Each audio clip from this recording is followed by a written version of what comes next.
Big pass ஹவுஸ்க்குள்ள எல்லாருமே அவங்களோட PR லெவலை பற்றி பேசிட்டு இருந்தாங்க. அப்போ வந்து கானா வந்து ஒரு சான்ஸ் கிடச்சிச்சு. நிறைய பேர் சொன்னாங்க 2 லட்சம் செலவு பண்ணியிருக்கேன், 3 லட்சம் செலவு பண்ணியிருக்கேன், என்னோட ஃபேன்ஸ் இருக்காங்க, 5 லட்ச ரூபா செலவு பண்ணியிருக்கேன் அப்படின்னு சொல்லி எல்லாமே சொல்லிட்டு இருந்தாங்க. பட் கானா அவனத்திற்கு செலவு பண்ணது யார் தெரியுமா? யாருமே இல்லைங்க.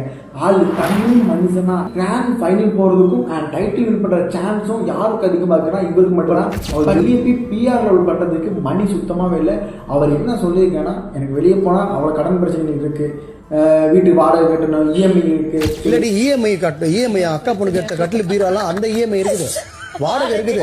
நான் வாங்கி வச்ச கடங்கெல்லாம் எக்கச்சக்கமா இருக்குது. நானே டவுன் ஆயிட்டு தான் இந்த வாய்ப்பு கிடைச்சி வந்துக்கிறேன். இவனுக்கு எதுக்கு தூக்கி 3 லட்சம் ரூபாய் கொடுக்கணுமா எவ்வளவு கேட்டாங்க. இந்த டைம் நான் பிஆர் பே பண்ணி நான் யூஸ் பண்றது, நான் என்னோட கேம் பர்ஃபெக்டாக ஆட வந்திருக்கேன், மக்கள் என்னை பார்க்குறாங்க, நான் ஜெயிச்சிருவேன், அந்த கான்செப்ட் உள்ள வந்திருக்காரு. நம்மளுக்கு நம்ம பாடின பாட்டு இருக்குது, நான் பாடின கருத்துள்ள பாடல்கள் இருக்குது.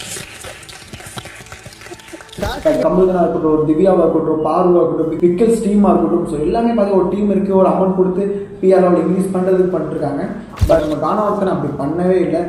ஆள் சிம்பிளாக எனக்கு தெரிஞ்ச கேம் பிள்ளை ஆட வர, மக்கள் என்னை பார்க்குறாங்க, என்னை ஜெயிக்க போச்சு நம்பிக்கையில் வந்திருக்காரு.